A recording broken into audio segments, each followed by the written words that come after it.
नमस्कार, मैं हूं सिद्धि सिंह और आप देख रहे हैं आगाज एक्सप्रेस। पंचायती राज दिवस के अवसर पर बिहार के मधुबनी जिले में आयोजित कार्यक्रम में प्रधानमंत्री नरेंद्र मोदी ने 13,000 करोड़ रुपए से अधिक की विकास योजनाओं का उद्घाटन और शिलान्यास किया है। इसके बाद उन्होंने सभा को संबोधित करना शुरू किया। भाषण की शुरुआत से पहले पीएम मोदी ने पहलगाम हमले में मारे गए लोगों को 2 मिनट का मौन रख करके श्रद्धांजलि दी। उन्होंने कहा कि जिन लोगों को हमने खो दिया उन्हें श्रद्धांजलि अर्पित करता हूं।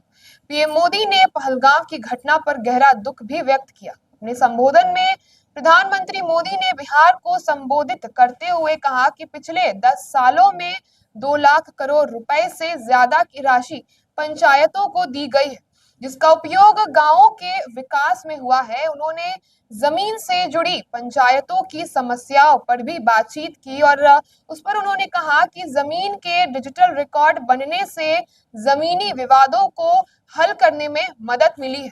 प्रधानमंत्री नरेंद्र मोदी ने बताया कि बिहार पहला राज्य था जिसने पंचायतों में महिलाओं को 50% आरक्षण दिया और इसके लिए उन्होंने नीतीश कुमार की सराहना भी की।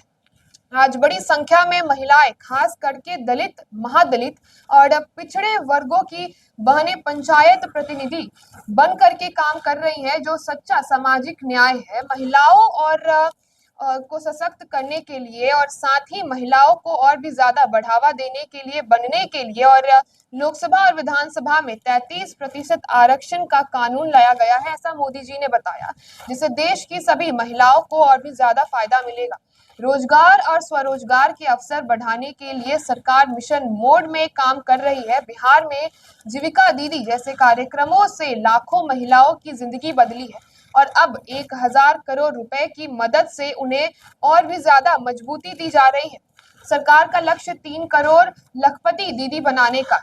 मोदी जी ने कहा कि आज बिहार के करीब 1.5 लाख परिवारों को नए पक्के घर मिले हैं और पूरे देश में 15 लाख गरीब परिवारों को घर बनाने की मंजूरी मिली है, जिसमें से 3.5 लाख लाभार्थी बिहार के 10 लाख गरीब परिवारों को आर्थिक मदद भी भेजी गई है, जिसमें बिहार के 80,000 ग्रामीण और 1 लाख शहरी परिवार शामिल है।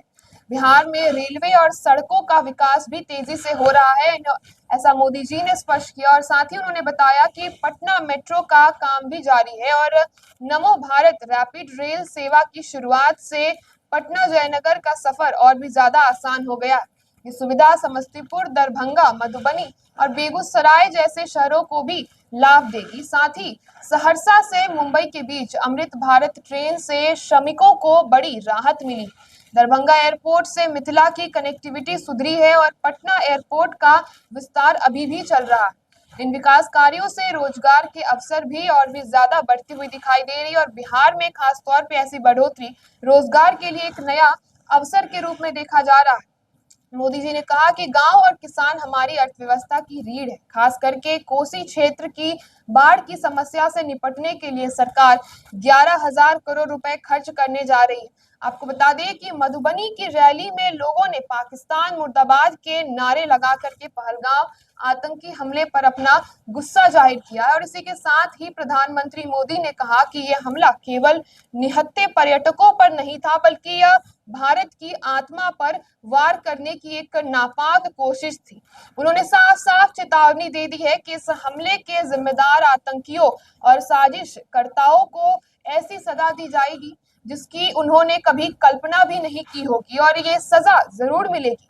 अब वक्त आ गया है कि आतंकवादियों के बचे खुचे ठिकानों को भी पूरी तरह से नष्ट कर दिया जाए। 140 करोड़ भारतीयों की मजबूत इच्छा शक्ति आतंक के सरगनाओं को और भी ज्यादा कमजोर करके और उसको तोड़ करके रख देगी। तो ऐसी तमाम खबरों के लिए आप जुड़े रहिए हमारे साथ और देखते रहिए आगाज एक्सप्रेस।